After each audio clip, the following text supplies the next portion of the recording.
Hi, this is Manjunath Amrutnawar and you are watching my official YouTube channel Manjunath Grammar Guru. Dear friends, today we are going to discuss about the new concept conjunction. Conjunction ಅಂತ ಹೇಳಿದ್ರೆ ಕನ್ನಡದಲ್ಲಿ ಸಮುಚ್ಚಯಗಳು ಅಂತ ಹೇಳಿ ಕರಿತೀವಿ. ಅದರ definition ಅನ್ನ ನೋಡೋದಾದ್ರೆ but definition ಎಲ್ಲ ತುಂಬಾ ಇಂಪಾರ್ಟೆಂಟ್ ಆಗಲ್ಲ. ಯಾಕಂತ ಹೇಳಿದ್ರೆ ಯಾವ ಎಕ್ಸಾಮ್ಗಳಲ್ಲೂ ಕೂಡ ಡೆಫಿನೇಷನ್ ಮೇಲೆ ಕ್ವಶನ್ಸ್ ರೈಸ್ ಆಗಿದ್ದಂತ ಉದಾಹರಣೆಗಳಿಲ್ಲ. ಅಲ್ಲೋ GPSTR ಅಲ್ಲಿ ಅಥವಾ HSTR ಅಲ್ಲಿ ಒಂದೆರಡು ಕಡೆ ಡೆಫಿನೇಷನ್ ಮೇಲೆ ರೈಸ್ ಆಗುವ ಸಾಧ್ಯತೆ ಇರುತ್ತೆ. But most of the time definitions ಅಷ್ಟು ಇಂಪಾರ್ಟೆಂಟ್ ಅಲ್ಲ. ಆದ್ರೂ ನಾಲೆಜ್ ಪರ್ಪಸ್ ಆಗಿ ನಾವು ಆ ಕಂಜಂಕ್ಷನ್ ಅಂದ್ರೆ ಏನು ಅನ್ನೋದನ್ನ ತಿಳ್ಕೊಬೇಕಾಗತ್ತೆ. ಸೊ ಅದರ ಡೆಫಿನೇಷನ್ ನೋಡೋದಾದ್ರೆ the word which is used to join two words or two sentences or two clauses. ಯಾವ ಶಬ್ದವನ್ನ ನಾವು ಎರಡು ವಾಕ್ಯಗಳನ್ನ ಅಥವಾ ಎರಡು ಶಬ್ದಗಳನ್ನ ಅಥವಾ ಎರಡು ಕ್ಲಾಸಸ್ ಅಂದ್ರೆ ನಾವು ಮುಂದಿನ ಕ್ಲಾಸ್ ಅಲ್ಲಿ ತಿಳ್ಕೊಳ್ಳೋಣ.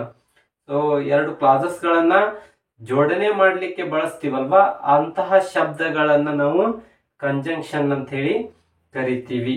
ಸೊ ಕಂಜಂಕ್ಷನ್ ಅಂತ ಬಂದಾಗ ಮತ್ತೆ ಅದರಲ್ಲಿ ವೇರಿಯಸ್ ಕೈಂಡ್ಸ್ ಇದಾವೆ, ತುಂಬಾ ಭಾಗಗಳಿದಾವೆ. ಅವೆಲ್ಲವೂ ಇಂಪಾರ್ಟೆಂಟ್ ಅಲ್ಲ. ನಾವು ಮುಖ್ಯವಾಗಿ ಎರಡು ಭಾಗವನ್ನ ಮಾತ್ರ ಅಧ್ಯಯನ ಮಾಡಿದ್ರೆ ಇಟ್ಸ್ ಇನಫ್. ಯಾಕಂತ ಹೇಳಿದ್ರೆ ಇದೇ ಎರಡು ಭಾಗದಲ್ಲಿಂದಾನೇ ಮತ್ತೆ ಭಾಗಗಳನ್ನ ಮಾಡುವಂಥದ್ದು. ಅವೆಲ್ಲ ಭಾಗಗಳನ್ನ ಅಧ್ಯಯನ ಮಾಡ್ತಾ ಕೂತ್ರೆ ಇಟ್ಸ್ ನೋ ಯೂಸ್. ಅದಕ್ಕಾಗಿ ಮುಖ್ಯವಾಗಿ ನಾನು ಎರಡು ಭಾಗಗಳನ್ನ ಮಾತ್ರ ತಗೊಂಡಿದ್ದೀನಿ. ಒಂದು ಕೋಆರ್ಡಿನೇಟಿಂಗ್ ಕಂಜಂಕ್ಷನ್, ಇನ್ನೊಂದು ಸಬಾರ್ಡಿನೇಟಿಂಗ್ ಕಂಜಂಕ್ಷನ್ ಅಂತ ಹೇಳಿ. ಇನ್ನು ಒಂದೊಂದು ಪುಸ್ತಕದಲ್ಲಿ 4 ಭಾಗಗಳನ್ನ ಕೊಟ್ಟಿರ್ತಾರೆ. ಆ 4 ಭಾಗಗಳನ್ನ ಅಧ್ಯಯನ ಮಾಡುವ ಅವಶ್ಯಕತೆ ಇಲ್ಲ. ನಾನು ಅವಾಗ್ಲೇ ಹೇಳಿದೆ, ಇವೆರಡರಿಂದಾನೇ ಅದನ್ನ ತಗೊಂಡು ಮತ್ತೆ ಆ ಇನ್ನೆರಡು ಭಾಗಗಳನ್ನ ಮಾಡಿರ್ತಾರೆ. ಯಾವ್ದಾವ್ದು ಅಂತ ಹೇಳಿದ್ರೆ ಕೋರಿಲೇಟಿವ್ ಕಂಜಂಕ್ಷನ್ ಅಂತ ಬರುತ್ತೆ, ಮತ್ತೆ ಕಾಂಪೌಂಡ್ ಕಂಜಂಕ್ಷನ್ ಅಂತ ಹೇಳಿ ಬರುತ್ತೆ. ಸೊ ಅದೆಲ್ಲ ನಮ್ಗೆ ಅಷ್ಟು ಎಕ್ಸಾಮ್ ಪರ್ಪಸ್ ಅಷ್ಟು ಯೂಸ್ ಇಲ್ಲ. ಇದೆರಡು ಡಿಸ್ಕಸ್ ಮಾಡಿದ್ರೆ ಅವು ಕೂಡ ಇದರಲ್ಲೇ ಬರುವಂತದ್ದು. ಸೊ ಮೊದಲಿಗೆ ಕೋಆರ್ಡಿನೇಟಿಂಗ್ ಕಂಜಂಕ್ಷನ್ ಅಂತ ಹೇಳಿದ್ರೆ ಕನ್ನಡದಲ್ಲಿ ಸಮಸ್ಕಂದ ಸಮುಚ್ಚಯಗಳು ಅಂತ ಹೇಳಿ ಕರಿತೀವಿ. ನಾನು ಇದರ ಡೆಫಿನೇಷನ್ ಅನ್ನೆಲ್ಲ ಬರೀಲಿಕ್ಕೆ ಹೋಗಿಲ್ಲ. ಯಾಕಂತ ಹೇಳಿದ್ರೆ ನಾನು ಆಗ್ಲೇ ಹೇಳಿದೆ it's no use. Coordinating conjunction ಅಂತ ಹೇಳಿದ್ರೆ ಎರಡು ಸ್ವತಂತ್ರ ವಾಕ್ಯಗಳನ್ನ ಜೋಡಣೆ ಮಾಡ್ಲಿಕ್ಕೆ ಅಥವಾ ಜಾಯಿಂಟ್ ಮಾಡ್ಲಿಕ್ಕೆ ಬಳಸುವಂತಹ ಶಬ್ದಗಳಾಗಿರ್ತವೆ. The word which is used to join two independent sentences.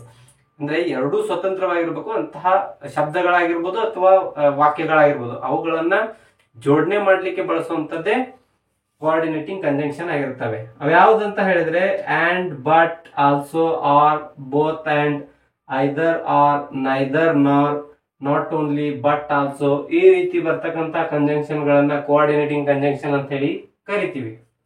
So ಅದಕ್ಕೆ ಒಂದಷ್ಟು ಎಕ್ಸಾಂಪಲ್ ನೋಡೋದಾದ್ರೆ Mohan and I have decided to write a book.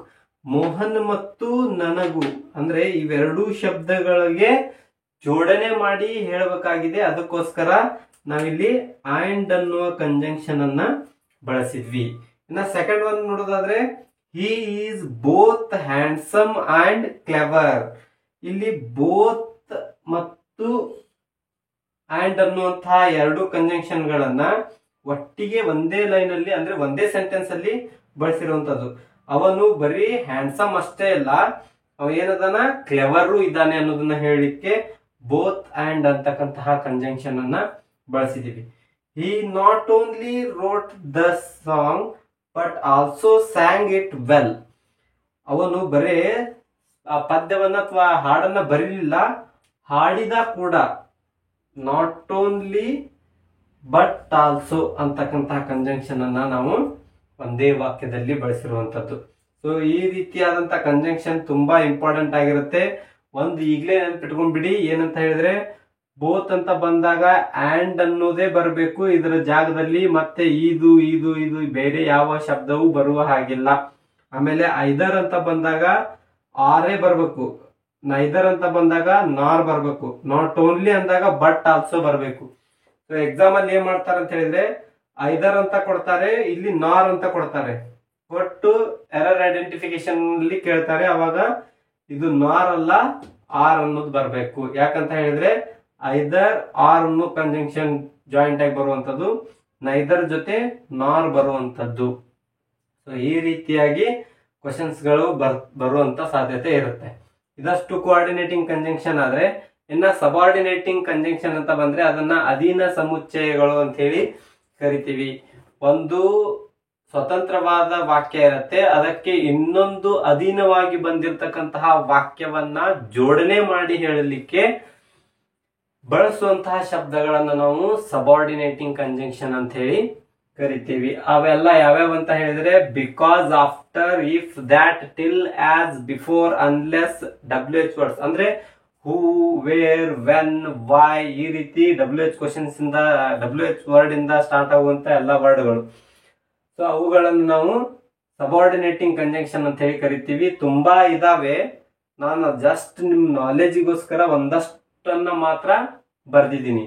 Example ನೋಡೋದಾದ್ರೆ, he failed in the examination because he was lazy. Because he was lazy. ಈ because ಅನ್ನೋದು subordinating conjunction ಆಗಿರುತ್ತೆ. ಅಂದ್ರೆ ಒಂದು ಸ್ವತಂತ್ರವಾಗಿರ್ತಕ್ಕಂತಹ ವಾಕ್ಯಕ್ಕೆ ಇನ್ನೊಂದು ಕ್ಲಾಸ್ ಅನ್ನ ಜಾಯಿಂಟ್ ಮಾಡ್ಲಿಕ್ಕೆ ಬಳಸುವಂತಹ ಶಬ್ದಗಳನ್ನ ನಾವು ಸಬಾರ್ಡಿನೇಟಿಂಗ್ ಕಂಜಂಕ್ಷನ್ ಅಂತ ಹೇಳಿ ಕರಿತೀವಿ. ಹಿ ಫೇಲ್ಡ್ ಇನ್ ದ ಎಕ್ಸಾಮಿನೇಷನ್ ಇದೊಂದು ಸ್ವತಂತ್ರ ವಾಕ್ಯವಾಗಿತ್ತು. ಹಿ ವಾಸ್ ಲೇಜಿ ಅನ್ನುವಂತಹ ಕ್ಲಾಸ್ ಅನ್ನ ಈ ಸ್ವತಂತ್ರ ವಾಕ್ಯಕ್ಕೆ ಜೋಡಣೆ ಮಾಡಿ ಹೇಳಲಿಕ್ಕೆ ಬಳಸ್ತೀವಲ್ವಾ, ಅಂತಹ ಶಬ್ದಗಳನ್ನ ನಾವು ಸಬಾರ್ಡಿನೇಟಿಂಗ್ ಕಂಜಂಕ್ಷನ್ ಅಂತ ಹೇಳಿ ಕರಿತೀವಿ. ಇವುಗಳನ್ನ ನಾವು ಕಾಂಪ್ಲೆಕ್ಸ್ ಸೆಂಟೆನ್ಸ್ ಅನ್ನ ಕ್ರಿಯೇಟ್ ಮಾಡುವಂತ ಸಂದರ್ಭದಲ್ಲಿ ಬಳಸುವಂತದ್ದು. ಇವುಗಳನ್ನ ನಾವು ಕಂಪೌಂಡ್ ಸೆಂಟೆನ್ಸ್ ಅನ್ನ ಕ್ರಿಯೇಟ್ ಮಾಡ್ಲಿಕ್ಕೆ ಬಳಸುವಂತದ್ದು. ಅದೊಂದು ನೆನಪಿರ್ಲಿ. ಸೊ ಸೆಕೆಂಡ್ ಒನ್ ಅಂತ ಬಂದಾಗ, the man who spoke on the occasion was my friend. ಇದರಲ್ಲಿ ಯಾವ್ದು ಜೋಡಣೆ ಮಾಡ್ತಾ ಇದೆ ಅಂತ ಹೇಳಿದ್ರೆ ಹೂ. ಹೂ ಅಂತಕ್ಕಂಥ ಅಂದ್ರೆ WH ವರ್ಡ್ ಇಂದ ಸ್ಟಾರ್ಟ್ ಆಗುವಂತಹ ಶಬ್ದವು ಕೂಡ ಸಬಾರ್ಡಿನೇಟಿಂಗ್ ಕಂಜಂಕ್ಷನ್ ಆಗಿ ನಾವು ಬಳಸಬಹುದು. ಇಲ್ಲಿ ಇದು ಕ್ವಶನಿಂಗ್ ವರ್ಡ್ ಅಲ್ಲ, ಅದು ಸಬಾರ್ಡಿನೇಟಿಂಗ್ ಕಂಜಂಕ್ಷನ್ ಆಗಿ ಯೂಸ್ ಮಾಡ್ತೀವಿ. ನೋಡಿ, WH ವರ್ಡ್ಸ್ ಗಳೇನಿದಾವಲ್ವಾ ಬರೀ ಕ್ವಶನ್ ಮಾಡ್ಲಿಕ್ಕೆ ಮಾತ್ರ ಅಲ್ಲ, ಅವುಗಳನ್ನ ನಾವು ಪ್ರನೌನ್ ಗಳಲ್ಲೂ ಯೂಸ್ ಮಾಡಿದೀವಿ, ಸಬಾರ್ಡಿನೇಟಿಂಗ್ ಕಂಜಂಕ್ಷನ್ ಗಳಲ್ಲೂ ಯೂಸ್ ಮಾಡ್ತೀವಿ. ಅಂದ್ರೆ ಒಂದು ಶಬ್ದ ಬೇರೆ ಬೇರೆ ಸಂದರ್ಭದಲ್ಲಿ ಬೇರೆ ಬೇರೆ ಆದಂತಹ ಪಾತ್ರವನ್ನ ವಹಿಸುತ್ತೆ, ಅದು ನೆನಪಿರ್ಲಿ. ಇಲ್ಲಿ ಥರ್ಡ್ ಒನ್ ಅಂತ ಬಂದಾಗ, please stay where you are. Please stay where you are. So where ಅನ್ನುವಂತಹ WH ವರ್ಡ್ ಇದೆ ಅಲ್ವಾ, ಅದು ಸಬಾರ್ಡಿನೇಟಿಂಗ್ ಕಂಜಂಕ್ಷನ್ ಆಗಿರುತ್ತೆ. He came after I had finished my work. After ಅನ್ನೋದಿದೆ ಅಲ್ವಾ, ಇದು ಸಬಾರ್ಡಿನೇಟಿಂಗ್ ಕಂಜಂಕ್ಷನ್ ಆಗಿರುತ್ತೆ. ಸೊ ಈ ರೀತಿಯಾಗಿ ಶಬ್ದಗಳನ್ನ ಅಥವಾ ಒಂದು ವಾಕ್ಯವನ್ನ, ಸ್ವತಂತ್ರ ವಾಕ್ಯವನ್ನ ಇನ್ನೊಂದು ಕ್ಲಾಸ್ಗೆ ಅಟ್ಯಾಚ್ ಮಾಡಿ ಹೇಳಲಿಕ್ಕೆ ಬಳಸುವಂತಹ ಶಬ್ದಗಳನ್ನ ನಾವು ಸಬಾರ್ಡಿನೇಟಿಂಗ್ ಕಂಜಂಕ್ಷನ್ ಅಂತ ಹೇಳಿ ಕರಿತೀವಿ. ಇಷ್ಟೊತ್ತು ನಾವು ಡಿಸ್ಕಸ್ ಮಾಡಿರುವುದು ಬೇಸಿಕ್ ಪಾಯಿಂಟ್ ಆಗಿತ್ತು. ಈಗ ಎಕ್ಸಾಮ್ ಪರ್ಪಸ್ ಯಾವ ರೀತಿ ಕ್ವಶನ್ ರೈಸ್ ಆಗ್ತವೆ, ಆಮೇಲೆ ಅವುಗಳನ್ನ ಯಾವ ರೀತಿ ಐಡೆಂಟಿಫೈ ಮಾಡಬೇಕು, ಇಂಪ್ಲಿಮೆಂಟೇಶನ್ ಯಾವ ರೀತಿ ಇರುತ್ತೆ ಅನ್ನೋದನ್ನ ಒನ್ ಬೈ ಒನ್ ಡಿಸ್ಕಸ್ ಮಾಡೋಣ. So here we have some questions and these are very important. Please note ಮಾಡ್ಕೊಳ್ಳಿ. ನಾನು ಹೇಳ್ತಕ್ಕಂತಹ ಮಾಹಿತಿಯನ್ನ, ಅಂದ್ರೆ ಕಾನ್ಸೆಪ್ಟ್ ಅನ್ನ ಡಿಸ್ಕಸ್ ಮಾಡುವಾಗ ಒಂದಷ್ಟು ಮಾಹಿತಿಗಳನ್ನ ಕೊಡ್ತಾ ಹೋಗ್ತೀನಿ, ಅದನ್ನ ನೋಟ್ ಮಾಡ್ಕೊಳ್ಳಿ. ಅಂದ್ರೆ ಅದು ಸ್ಟೇಟ್ ಗೌರ್ಮೆಂಟ್ ಆಗಿರ್ಬೋದು ಅಥವಾ ಸೆಂಟ್ರಲ್ ಗೌರ್ಮೆಂಟ್ ಆಗಿರ್ಬೋದು, ಯಾವುದೇ ಕಾಂಪಿಟೇಟಿವ್ ಎಕ್ಸಾಮ್ ಅಲ್ಲೂ ಕೂಡ ತುಂಬಾ ಇಂಪಾರ್ಟೆಂಟ್ ಆದಂತಹ ಮಾಹಿತಿ ಈ ಕಾನ್ಸೆಪ್ಟ್ ಅನ್ನ ಡೀಲ್ ಮಾಡುವಾಗ ಹೇಳುವಂತದ್ದಾಗಿರುತ್ತೆ. ಸೊ ಅದಕ್ಕೆ ನನ್ನ ರಿಕ್ವೆಸ್ಟ್ ಏನಂದ್ರೆ, ದಯವಿಟ್ಟು ನೀವು ನೋಟ್ ಮಾಡ್ಕೊಂಡಿಟ್ಕೊಂಡ್ರೆ it will help you a lot. So one by one ಅನ್ನ ಡಿಸ್ಕಸ್ ಮಾಡ್ತಾ ಹೋಗೋದಾದ್ರೆ, first one, I received neither any letter or a telegram ಅಂತ ಇದೆ. ಸೊ ಮೊದಲು ಈ ನೈದರ್ಗೂ ಮತ್ತು ಐದರ್ಗೂ ಇರತಕ್ಕಂತ ವ್ಯತ್ಯಾಸವನ್ನ ನೋಡೋದಾದ್ರೆ, ನೈದರ್ ಅಂತ ಹೇಳಿದ್ರೆ ಇದು ಅಲ್ಲ ಅದು ಅಲ್ಲ, ಅಂದ್ರೆ ಎರಡರಲ್ಲೂ ಯಾವುದೂ ಅಲ್ಲ ಅಂತ ಹೇಳಲಿಕ್ಕೆ ನಾವು ನೈದರ್ ಅನ್ನ ಬಳಸ್ತೀವಿ. ಐದರ್ ಅಂತ ಹೇಳಿದ್ರೆ ಎರಡರಲ್ಲಿ ಯಾವ್ದಾದ್ರು ಒಂದು, ಇದಾಗಿರ್ಬೋದು ಅಥವಾ ಅದಾಗಿರ್ಬೋದು, ಎರಡರಲ್ಲಿ ಯಾವ್ದಾದ್ರು ಒಂದು, ಈ ರೀತಿಯನ್ನ ನಾವು ಸೂಚಿಸಲಿಕ್ಕೆ ಐದರ್ ಬಳಸ್ತೀವಿ. ಎರಡು ಇದು ಅಲ್ಲ ಅದು ಅಲ್ಲ ಅಂತ ಹೇಳುವಂತ ಸಂದರ್ಭದಲ್ಲಿ ನೈದರ್ ಅನ್ನ ಬಳಸ್ತೀವಿ. ಇವು ತುಂಬಾ ಕನ್ಫ್ಯೂಸ್ ಮಾಡುವಂತಹ ವರ್ಡ್ ಗಳಾಗಿರ್ತವೆ ಎಕ್ಸಾಮ್ ಹಾಲ್ ಅಲ್ಲಿ. ಏನು ಕಾನ್ಸೆಪ್ಟೇ ಅರ್ಥ ಆಗಲ್ಲ. ಈ ಶಬ್ದ ಬಂದಾಗ ಮತ್ತೆ ಈ ಶಬ್ದದ ಮುಂದೆ ಯಾವ ಶಬ್ದ ಬರಬೇಕು, ಯಾವ ಕಂಜಂಕ್ಷನ್ ಕರೆಕ್ಟ್ ಆಗಿರುತ್ತೆ ಅನ್ನೋದನ್ನ ತುಂಬಾ ಇಂಪಾರ್ಟೆಂಟ್ ಆಗಿರುತ್ತೆ. ಅದಕ್ಕೋಸ್ಕರ ನೈದರ್ ಅಂತ ಬಂದಾಗ ಯಾವುದೂ ಅಲ್ಲ, ಇದು ಅಲ್ಲ ಅದು ಅಲ್ಲ ಅಂತ ಹೇಳಲಿಕ್ಕೆ ನೈದರ್ ಬಳಸ್ತೀವಿ. ಐದರ್ ಅಂತ ಹೇಳಿದ್ರೆ ಎರಡರಲ್ಲಿ ಯಾವುದಾದ್ರೂ ಒಂದ್ ಅಂತ ಹೇಳಲಿಕ್ಕೆ ಐದರ್ ಅನ್ನ ಬಳಸ್ತೀವಿ. ಸೊ ಫಸ್ಟ್ ಒಂದು ನೋಡೋದಾದ್ರೆ, I received neither any letter or a telegram. ನನಗೆ ಯಾವ ಲೆಟರು ಸಿಗ್ಲಿಲ್ಲ, ಯಾವ ಟೆಲಿಗ್ರಾಮ್ ಕೂಡ ಸಿಗ್ಲಿಲ್ಲ ಅಂತ ಹೇಳಲಿಕ್ಕೆ ಬಳಸಿದ್ದೀವಿ. ಆದ್ರೆ ಈ ಸೆಂಟೆನ್ಸ್ ಅನ್ನ ಓದಿದಾಗ ನೋಡಿದಾಗ ಕರೆಕ್ಟ್ ಆಗಿ ಇದೆ ಅಂತ ಅನ್ಸುತ್ತೆ. ಬಟ್ ಹೇಳಿದ್ರೆ ಈ ಸೆಂಟೆನ್ಸ್ ರಾಂಗ್ ಆಗಿದೆ. ಏನಂತ ಹೇಳಿದ್ರೆ, ನೈದರ್ ಅಂತಕ್ಕಂತಹ ಕಂಜಂಕ್ಷನ್ ಜೊತೆಗೆ ನಾವು ಆಗ್ಲೇ ಡಿಸ್ಕಸ್ ಮಾಡಿದ್ವಿ, ಯಾವ ಕಂಜಂಕ್ಷನ್ ಬರಬೇಕು, ಆರ್ ಅಲ್ಲ ಬಲ್ಕಿ ನಾರ್. ನೈದರ್ ಅನ್ನುವ ಕಂಜಂಕ್ಷನ್ ಜೊತೆಗೆ ಆರ್ ಬರುವುದಲ್ಲ, ಯಾವ ವರ್ಡ್ ಬರಬೇಕು, ನಾರ್ ಅಂತಕ್ಕಂತಹ ವರ್ಡ್ ಬರಬೇಕು. ಅವಾಗ್ಲೇ ಆ ಸೆಂಟೆನ್ಸ್ ಕರೆಕ್ಟ್ ಆಗತ್ತೆ. I received neither any letter ನಾರ್ ಅ ಟೆಲಿಗ್ರಾಮ್. ನಾನು ಯಾವ ಲೆಟರ್ನು ತಗೊಳ್ಳಿಲ್ಲ, ಯಾವ ಟೆಲಿಗ್ರಾಮ್ ಕೂಡ ನನಗೆ ಬಂದ್ ಮುಟ್ಲಿಲ್ಲ ಅಂತ ಹೇಳುವಂತಹ ಸಂದರ್ಭದಲ್ಲಿ ಆರ್ ಬಳಸೋ ಹಾಗಿಲ್ಲ, ನಾರ್ ಬಳಸ್ತೀವಿ. ಈ ನೈದರ್ ಅಂತ ಶಬ್ದ ಬಂದಾಗ ಯಾವಾಗಲೂ ಕೂಡ ನಾರ್ ಅನ್ನ ಬಳಸ್ತೀವಿ ವಿನಃ ಆರ್ ಅಲ್ಲ. ಇದನ್ನ ನೆನ್ಪಿಟ್ಕೊಳ್ಳಿ. ಇನ್ನ C is either a teacher ನಾರ್ ಅ ಸ್ಟೂಡೆಂಟ್. ಇದು ಕೂಡ ನೋಡ್ಲಿಕ್ಕೆ ಮತ್ತೆ ಓದ್ಲಿಕ್ಕೆ ಎಕ್ಸಾಮ್ ಹಾಲ್ ಅಲ್ಲಿ ಕುಂತಾಗ ಏನೂ ಎರರ್ ಇಲ್ಲ ಅನ್ಸತ್ತೆ, ನೋ ಎರರ್ ಹಾಕಿ ಬರ್ಬೇಕು ಅನ್ಸತ್ತೆ. ಬಟ್ ಇದ್ರಲ್ಲೂ ಎರರ್ ಇದೆ. ಏನ್ ಎರರ್ ಇದೆ ಅಂತ ಹೇಳಿದ್ರೆ, C is either a teacher ನಾರ್ ಅ ಸ್ಟೂಡೆಂಟ್. ಅವಳು ಒಬ್ಬ ಟೀಚರ್ ಆದ್ರೂ ಆಗಿರ್ಬೋದು ಅಥವಾ ಒಬ್ಬ ಸ್ಟೂಡೆಂಟ್ ಆದ್ರೂ ಆಗಿರ್ಬೋದು ಅಂತ ಹೇಳ್ತಾ ಇದೆ ಸೆಂಟೆನ್ಸ್. ಆದ್ರೆ ಏನ್ ಮಿಸ್ಟೇಕ್ ಇದೆ ಅಂತ ಹೇಳಿದ್ರೆ, ಐದರ್ ಅಂತಕ್ಕಂತಹ ಕಂಜಂಕ್ಷನ್ ಜೊತೆಗೆ ಯಾವ ಕಂಜಂಕ್ಷನ್ ಬರಬೇಕು, ನಾರ್ ಅಲ್ಲ ಆರ್ ಬರಬೇಕು. ಅವಾಗ್ಲೇ ನಾವು ಡಿಸ್ಕಸ್ ಮಾಡಿದ್ವಿ, ಕಂಜಂಕ್ಷನ್ ಡಿಸ್ಕಸ್ ಮಾಡುವಾಗ ಐದರ್ ಜೊತೆ ಆರ್ ಇತ್ತು, ನೈದರ್ ಜೊತೆ ನಾರ್ ಇತ್ತು.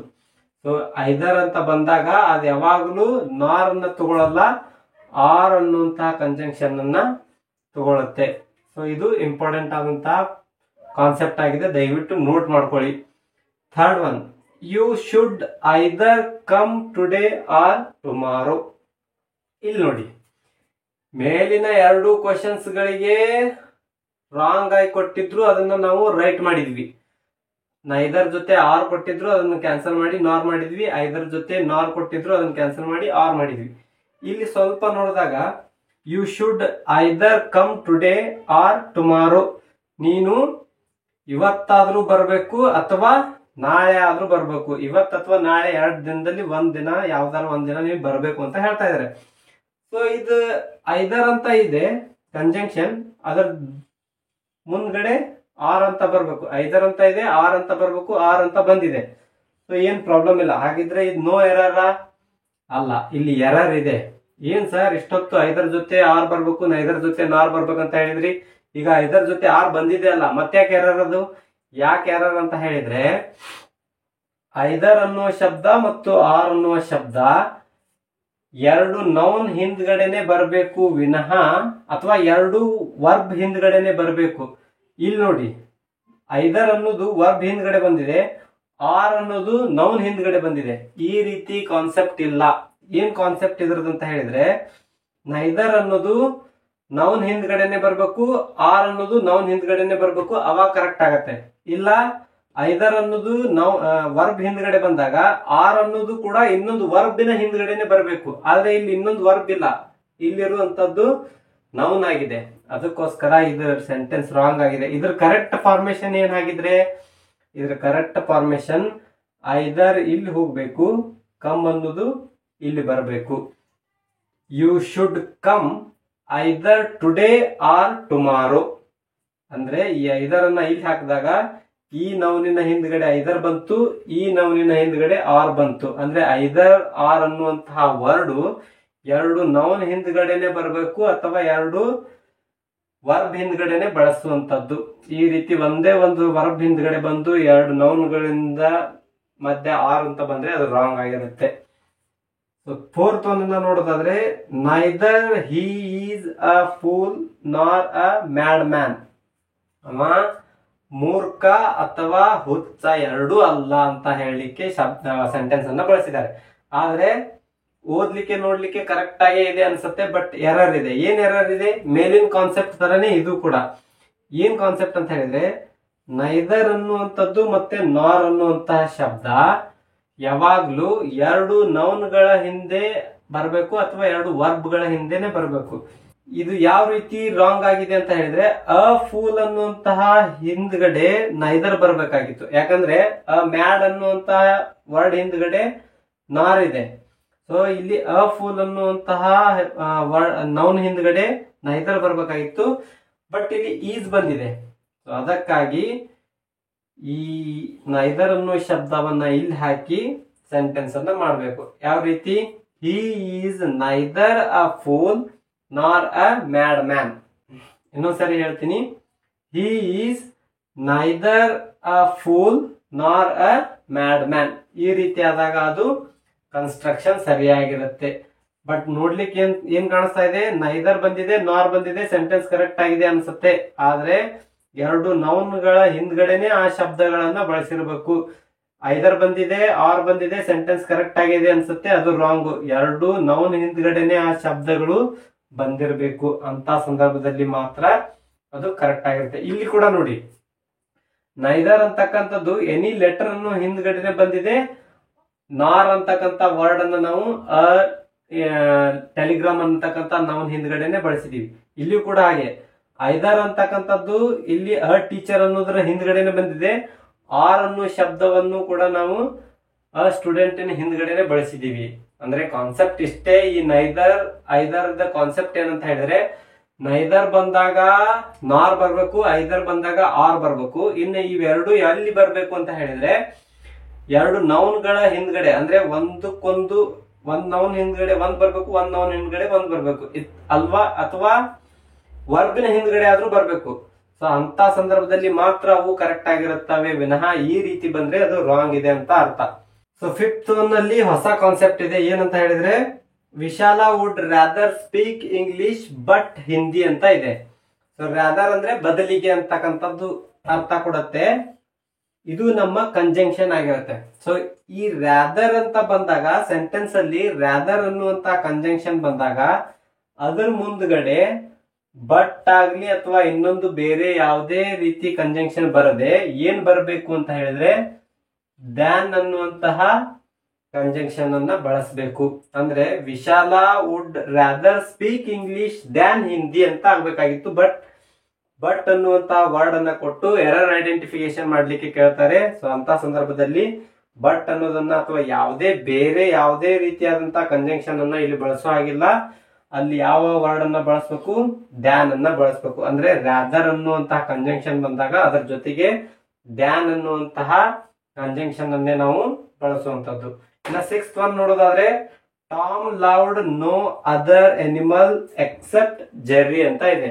ಟಾಮ್ ಅಂಡ್ ಜೆರ್ರಿ ಸೀರಿಯಲ್ ಇದೆ ಅಲ್ವಾ, ಸೊ ಅದರ ಮೇಲೆ ಬಂದಿರತಕ್ಕಂತಹ ಕ್ವಶನ್ ಇದು. Tom loved no other animal except Jerry ಅಂತ ಇದೆ. ಸೊ ಇಲ್ಲಿ ನಮ್ಮ ಕಂಜಂಕ್ಷನ್ ಯಾವ್ದಂತ ಹೇಳಿದ್ರೆ, ಅದರ್ ಅನ್ನುವಂತ ವರ್ಡ್ ಕಂಜಂಕ್ಷನ್ ಆಗಿದೆ. ಈ ಅದರ್ ಅನ್ನುವಂತ ವರ್ಡ್ ಮುಂದ್ಗಡೆ ಮತ್ತೆ ಬೇರೆ ಯಾವ ಕಂಜಂಕ್ಷನ್ ಗಳನ್ನು ಬಳಸೋ ಹಾಗಿಲ್ಲ. ಇಲ್ಲೂ ಕೂಡ ದ್ಯಾನ್ ಅನ್ನುವ ಕಂಜಂಕ್ಷನ್ ಅನ್ನೇ ಬಳಸಬೇಕು. ಸೊ ಅದರ್ ರಾದರ್ ಅಂತ ಬಂದಾಗ ಅದರ ಮುಂದ್ಗಡೆ ಯಾವಾಗ್ಲೂ ದ್ಯಾನ್ ಅನ್ನುವಂತಹ ಕಂಜಂಕ್ಷನ್ ಅನ್ನ ಬಳಸಬೇಕು ವಿನಃ ಬೇರೆ ಯಾವ ರೀತಿಯಾದಂತಹ ಕಂಜಂಕ್ಷನ್ ಗಳನ್ನ ಬಳಸೋ ಹಾಗಿಲ್ಲ. ಇನ್ನ ಸೆವೆಂತ್ ಒನ್ ನೋಡೋದಾದ್ರೆ, I had no sooner finished my studies when I got job ಅಂತ ಇದೆ. ಸೊ ಇಲ್ಲಿ ನಮ್ಮ ಕಂಜಂಕ್ಷನ್ ಯಾವ್ದಂತ ಹೇಳಿದ್ರೆ, ನೋ ಸೂನರ್ ಅನ್ನುವಂಥದ್ದು ಕಂಜಂಕ್ಷನ್ ಆಗುತ್ತೆ. ಈ ನೋ ಸೂನರ್ ಅಂತ ಬಂದಾಗ ಅದ್ರ ಮುಂದ್ಗಡೆ ಬೇರೆ ಯಾವ ರೀತಿಯಾದಂತಹ ಕಂಜಂಕ್ಷನ್ ಅನ್ನು ಬಳಸೋ ಹಾಗಿಲ್ಲ ಎಕ್ಸೆಪ್ಟ್ ದ್ಯಾನ್. ಇಲ್ಲೂ ಕೂಡ ನಾವು ದ್ಯಾನ್ ಅನ್ನೇ ಬಳಸಬೇಕು. ಸೊ ಅರ್ಥ ಇಷ್ಟೇ, ರಾದರ್ ಅನ್ನುವ ಕಂಜಂಕ್ಷನ್, ಅದರ್ ಅನ್ನುವ ಕಂಜಂಕ್ಷನ್, ನೋ ಸೂನರ್ ಅನ್ನುವ ಕಂಜಂಕ್ಷನ್ ಗಳು ಸೆಂಟೆನ್ಸ್ ಅಲ್ಲಿ ಬಂದಾಗ ಅದರ ಮುಂದ್ಗಡೆ ಇರ್ತಕ್ಕಂತ ಇನ್ನೊಂದು ಕಂಜಂಕ್ಷನ್ ಯಾವ್ದಿರ್ಬೇಕು? ದ್ಯಾನ್ ಅನ್ನೋದೇ ಆಗಿರ್ಬೇಕು ವಿನಃ ಬೇರೆ ಯಾವ ಶಬ್ದಗಳು ಕಂಜಂಕ್ಷನ್ ಆಗಿ ಬಳಸಿದ್ರೆ ರಾಂಗ್ ಆಗಿರುತ್ತೆ. ಇದಷ್ಟು ದ್ಯಾನ್ ಕಾನ್ಸೆಪ್ಟಿನ ಬಗ್ಗೆ ಆದ್ರೆ, ಸೊ ಇಲ್ಲೊಂದಿದೆ last one, I had scarcely reached home than it started raining heavily.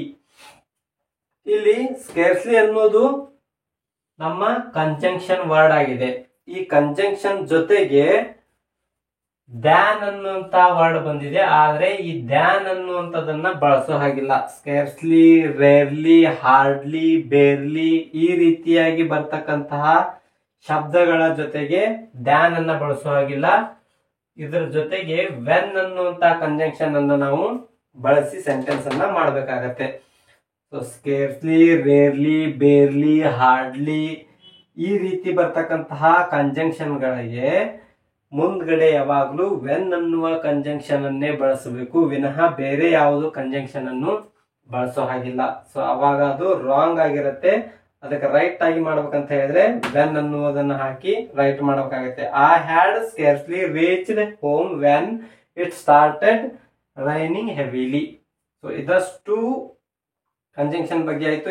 ಇದ್ರ ಜೊತೆಗೆ ಇನ್ನೊಂದು ಇನ್ಫಾರ್ಮೇಶನ್ ಅಂತ ಹೇಳಿದ್ರೆ scarcely, barely, rarely, hardly, unless, less, a few, little, these are considered as a semi-negative words. So we should not use not. ಈ ಶಬ್ದಗಳ ಜೊತೆಗೆ not ಅನ್ನುವಂತಹ ಶಬ್ದವನ್ನು ಕೂಡ ನಾವು ಬಳಸೋ ಹಾಗಿಲ್ಲ. ಯಾಕಂತ ಹೇಳಿದ್ರೆ ಅವೆಲ್ಲವೂ ಕೂಡ ಸೆಮಿ ನೆಗೆಟಿವ್ ವರ್ಡ್ಸ್ ಆಗಿರೋದ್ರಿಂದ ಅವು ನೆಗೆಟಿವ್ ಸೆನ್ಸ್ ಅನ್ನು ತೋರಿಸ್ತಾ ಇರ್ತವೆ. ಸೊ ನೆಗೆಟಿವ್ ಸೆನ್ಸ್ ಅನ್ನು ತೋರಿಸುವಂತ ಸಂದರ್ಭದಲ್ಲಿ ಮತ್ತೆ ಅದ್ರ ಜೊತೆಗೆ ಇನ್ನೊಂದು ಶಬ್ದ ನಾಟ್ ಅನ್ನುವಂತಹ ಇನ್ನೊಂದು ಶಬ್ದವನ್ನು ನಾವು ಬಳಸುವಂತಹ ನೆಸೆಸಿಟಿ ಇರುವುದಿಲ್ಲ. So this is all about conjunction. Implementation is very important. Conjunction ಗಳನ್ನ ಇಂಪ್ಲಿಮೆಂಟ್ ಮಾಡುವಂತದ್ದು ತುಂಬಾ ಮುಖ್ಯವಾಗಿರುವಂತದ್ದು. ಎಕ್ಸಾಮ್ ಅಲ್ಲಿ ಬಂದಾಗ ನೋಡ್ಲಿಕ್ಕೆ ಕರೆಕ್ಟ್ ಆಗಿ ಕಾಣಿಸುತ್ತೆ, ಕೆಲವೊಂದ್ ಸಾರಿ ಎರರ್ ಇರುತ್ತೆ. ನೋ ಎರರ್ ಅಂತ ಬಂದಾಗ ಕಾನ್ಸೆಪ್ಟ್ ನಮಗೆ ಕನ್ಫರ್ಮ್ ಇರಬೇಕು. ಅಂತ ಟೈಮ್ ಅಲ್ಲಿ ನೋ ಎರರ್ ಅನ್ನ ಹಾಕ್ಲಿಕ್ಕೆ ಸಾಧ್ಯ ಆಗುವಂತದ್ದು. ಸೊ ಆ ನೋ ಎರರ್ ಹಾಕ್ಲಿಕ್ಕೆ ನಾನು ಆವಾಗ್ಲೇ ಹೇಳಿದಾಗೆ ಗಟ್ಸ್ ಬೇಕು, ಕಾನ್ಸೆಪ್ಚುಯಲ್ ನಾಲೆಜ್ ಇರಬೇಕು. ಅಂದಾಗ ಮಾತ್ರ ನೋ ಎರರ್ ಅನ್ನ ಹಾಕಕ್ಕೆ ಸಾಧ್ಯ ಆಗುವಂತದ್ದು. So this is all about conjunction. Tomorrow in the next class we will discuss about the new concept interjection. ಆ ಇಂಟರ್ಜೆಕ್ಷನ್ ಅಂತ ಬಂದಾಗ ಎಕ್ಸಾಮ್ ಪರ್ಪಸ್ ಅಷ್ಟೇನು ಇಂಪಾರ್ಟೆಂಟ್ ಏನಲ್ಲ, ಬಟ್ ಪಾರ್ಟ್ಸ್ ಆಫ್ ಸ್ಪೀಚ್ ಅಲ್ಲಿ ಬರ್ತಕ್ಕಂತ ಕೊನೆಯ ಭಾಗ ಆಗಿರೋದ್ರಿಂದ ಅದನ್ನ ನೆಕ್ಸ್ಟ್ ಕ್ಲಾಸ್ ಅಲ್ಲಿ ಡಿಸ್ಕಸ್ ಮಾಡೋಣ. ಸೊ ಆಸ್ ಯೂಶುವಲ್ ಯಾರೆಲ್ಲ ನನ್ನ ಚಾನಲ್ ಅನ್ನ ಹೊಸದಾಗಿ ನೋಡ್ತಾ ಇದ್ರಿ, ದಯವಿಟ್ಟು ಸಬ್ಸ್ಕ್ರೈಬ್ ಮಾಡ್ಕೊಳ್ಳಿ, ಬೆಲ್ ಐಕಾನ್ ಹಿಟ್ ಮಾಡಿ, ಅಲ್ಲಿ ಬರ್ತಕ್ಕಂತ ಆಲ್ ಅನ್ನುವ ಆಪ್ಷನ್ ಅನ್ನ ಸೆಲೆಕ್ಟ್ ಮಾಡಿ. ಮತ್ತೆ ನಿಮ್ಮ ಫ್ರೆಂಡ್ಸ್ ಗ್ರೂಪ್ ಅಲ್ಲಿ ಆಗಿರ್ಬೋದು, ನಿಮ್ಮ ಫ್ಯಾಮಿಲಿ ಸರ್ಕಲ್ ಅಲ್ಲಿ ಆಗಿರ್ಬೋದು, ಅಥವಾ ನಿಮ್ಮ ವಾಟ್ಸಪ್ ಗ್ರೂಪ್ಗಳಲ್ಲಿ ದಯವಿಟ್ಟು ವಿಡಿಯೋನ ಶೇರ್ ಮಾಡಿ, ಸಬ್ಸ್ಕ್ರೈಬ್ ಮಾಡಲಿಕ್ಕೆ ಅಥವಾ ಮಾಡ್ಕೊಳ್ಳಿಕ್ಕೆ ಹೆಲ್ಪ್ ಮಾಡಿ. ಅದ್ರ ಜೊತೆಗೆ ಲೈಕ್ ಮತ್ತು ಕಮೆಂಟ್ ಅನ್ನ ಖಂಡಿತ ಮಾಡಿ. ಸೊ ನೆಕ್ಸ್ಟ್ ಕ್ಲಾಸ್ ಅಲ್ಲಿ ಸಿಗೋಣ. Until bye, have a nice day.